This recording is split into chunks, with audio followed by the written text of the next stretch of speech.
News पर news segment में आज हमारे साथ कंपनी कार्यक्रम में शामिल हो रही है पीटीसी इंडिया, और पीटीसी इंडिया के टॉप मैनेजमेंट से हम करेंगे बातचीत। उससे पहले आपको जल्दी से बता दिया जाए पीटीसी इंडिया के बारे में। 1999 में ये कंपनी बनी है और पावर ट्रेडिंग का कारोबार करती है, जैसा कि इसके नाम से ही पता चलता है। और इसके अलावा भारत में पावर ट्रेडिंग का कारोबार शुरुआत करने वाली अग्रणी कंपनी है। विंड एनर्जी और कंसल्टिंग का कारोबार भी है कंपनी का। फाइनेंशियल सर्विस इनकी एक सब्सिडरी कंपनी भी है, पीटीसी इंडिया फाइनेंशियल सर्विसेज, वो भी अलग से लिस्टेड है। पावर प्रोजेक्ट फाइनेंसिंग का कारोबार उस कंपनी के जरिए होता है। हमारे साथ कार्यक्रम में शामिल हो रहे हैं राजीव के मिश्रा साहब, जो सीएमडी हैं। सीएमडी का चार्ज उन्होंने लिया है, साथ ही डायरेक्टर हैं M&BD, ये एक डिपार्टमेंट है जिसके वो डायरेक्टर भी हैं, और साथ ही इंचार्ज लेकर वो चेयरमैन और मैनेजिंग डायरेक्टर भी इस वक्त हैं। आइए शुरू उनका स्वागत करते हैं। सर गुड मॉर्निंग, स्वागत है आपका। धन्यवाद आपने समय दिया जी। इससे पहले कि आपसे मैं सवाल पूछूं, एक बार दर्शकों को राजीव सर का मैं एक बार परिचय दे दूं। एनआईटी दुर्गापुर से आपने इलेक्ट्रिक इंजीनियरिंग में ग्रेजुएशन की है, और नॉर्वे से आपने पोस्ट ग्रेजुएशन की डिग्री ली है, और एएमयू से आपने बिजनेस एडमिनिस्ट्रेशन में पीएचडी भी किया हुआ है, और उसी की वजह से आपके आगे डॉक्टर की डिग्री भी आप देख सकते हैं, डॉक्टर राजीव के मिश्रा साहब। और 2011 से एग्जीक्यूटिव डायरेक्टर के तौर पर आप पीटीसी इंडिया के साथ जुड़े हैं। 36 साल से ज्यादा गहरा अनुभव आपके पास है। तो सर, एक जो सबसे बड़ा टॉक ऑफ द टाउन है, एक बार उसी से शुरुआत करता हूं। सितंबर अक्टूबर के महीने में पावर ट्रेडिंग के वॉल्यूम्स में बड़ी जबरदस्त वॉल्यूम में बढ़त देखने को मिली थी। पावर की डिमांड में भी बड़ी तेजी आई थी। अभी क्या सिचुएशन है, एक बार अभी का थोड़ा सा हमें हालात बताएं सर। क्या वाकई में पावर ट्रेडिंग थोड़ी कम हुई है, डिमांड कम हुई है, किस तरह की सिचुएशन है सर? अनिल जी, आपने बिल्कुल सही कहा कि सितंबर अक्टूबर के महीने में पावर के भाव में तेजी आई थी, पर्टिकुलरली जो एक्सचेंज के रेट थे। डिमांड में ये पीरियड ऐसा होता है कि मॉनसून के बाद कोल की सप्लाई थोड़ी कम होती है, और उस समय में ऐसा देखा गया है कि हमेशा थोड़ी कोल की सप्लाई की वजह से शॉर्ट टर्म जो प्राइसेस होते हैं पावर के, वो ऊपर जाते हैं। अब बिल्कुल नॉर्मल है, और दिवाली के बाद भी हमने ये देखा है कि एक्सचेंज के प्राइसेस जो हैं वापस नॉर्मल या नॉर्मल से नीचे चल रहे हैं। तो डिमांड के पॉइंट ऑफ व्यू से भी और जो एक्सचेंज के प्राइसेस के पॉइंट ऑफ व्यू से भी प्राइसेस जो है बिल्कुल नॉर्मल चल रहे हैं। अभी उस तरह की सारी चीजें जो हमने सितंबर एंड या अक्टूबर में देखा है, वो दैट फेज इज ओवर। आप ट्रेडिंग के पॉइंट ऑफ व्यू से देखें तो हमने कंसिस्टेंटली उस समय में भी अच्छा परफॉर्म किया है, और अब भी whatever are expectation was, हमने जो भी उम्मीद की थी उसी तरीके से हमारा ट्रेंड चल रहा है। सर, तो एक चीज बताएं, पीटीसी इंडिया को जैसे पावर के दाम बढ़े और पावर की ट्रेडिंग बढ़ी, तो ऐसी सिचुएशन में आपको फायदा होता है? ऐसा समझ लें कि हम एक पावर इंटरमीडियरी हैं। ठीक है। हमने पावर जिस रेट पे मिली है उसी पे एक रेट इंटरमीडियरी के मार्जिन के बाद we sell it. So rates के बढ़ने से पीटीसी को डायरेक्टली इसका बेनिफिट नहीं है। रादर कुछ सेंस में आप ये कहें कि हमारे वर्किंग कैपिटल बढ़ जाते हैं इस दौरान, तो उससे थोड़ा नुकसान होता है जब इस तरह के एबरेशंस आते हैं। तो आपके स्मूथ चलता रहे तो बढ़िया है। अच्छा सर, ये बताइए कि पावर ट्रेडिंग के जो कॉन्ट्रैक्ट्स हैं, कुछ शॉर्ट टर्म भी होते होंगे, कुछ लॉन्ग टर्म भी होते होंगे, दोनों में इस वक्त किस तरह की सिचुएशन है सर?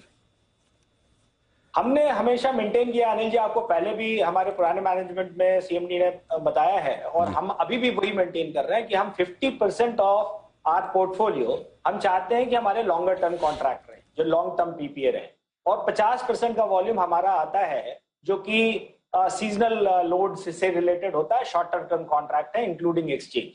तो वो मेंटेन हमने किया है, और हम पोर्टफोलियो को हमेशा चाहते हैं कि इस तरह से बैलेंस करके चलें। सर, इस बार थोड़े से आपके मार्जिन आधा % कम होकर आए, 3.6% से 3.1%। तो ये मार्जिन किस में कम हुए, शॉर्ट टर्म वाले में या लॉन्ग टर्म वाले में?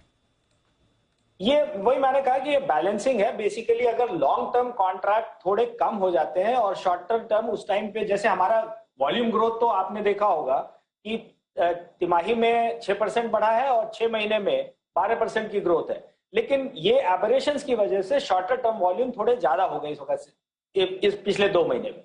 वो उसकी वजह से आप ओवरऑल देखेंगे मार्जिन तो उसमें थोड़ी गिरावट है, लेकिन ये एक बहुत ही टेम्पररी होता है।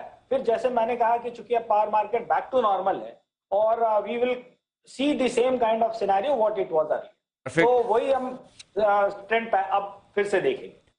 अब एक और चीज जो पूछना चाहता था मैं आपसे कि वो आपका जो पावर एक्सचेंज आ रहा है जिसमें बीएसई और आईसीआईसीआई बैंक के साथ आपने तीनों मिलकर लेकर जो आ रहे हैं, उसके लिए बधाई भी आपको कि वो शुरू करने के लिए आपको लाइसेंस भी मिल चुका है।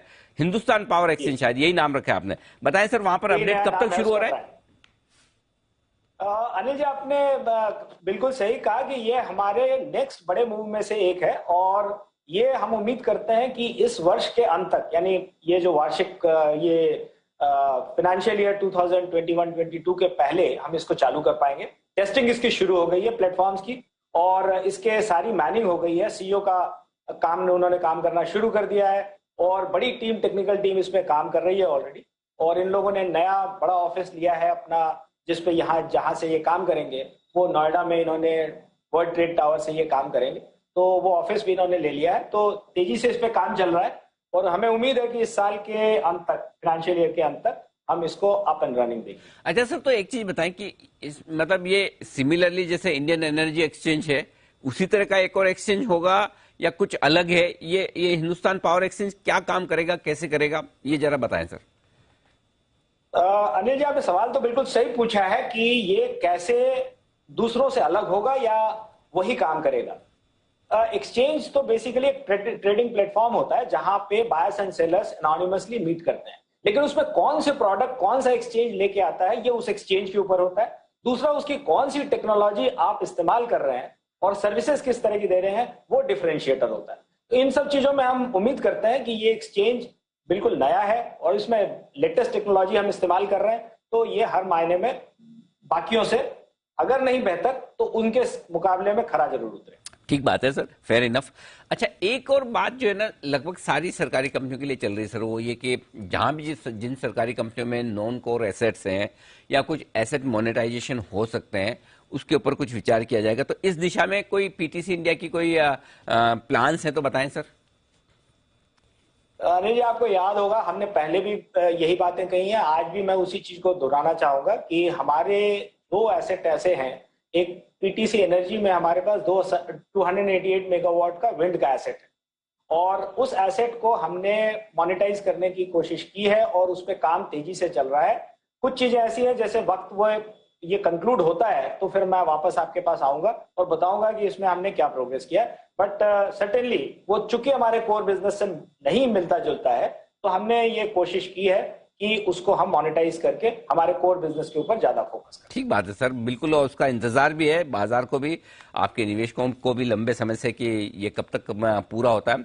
आज आपने हमारे लिए वक्त दिया सर, बहुत बहुत धन्यवाद आपका जी बिजनेस के दर्शकों से बातचीत करने के लिए और अपनी कंपनी के बारे में पूरी राय देने के लिए। डॉक्टर राजीव के मिश्र साहब जो बताते हुए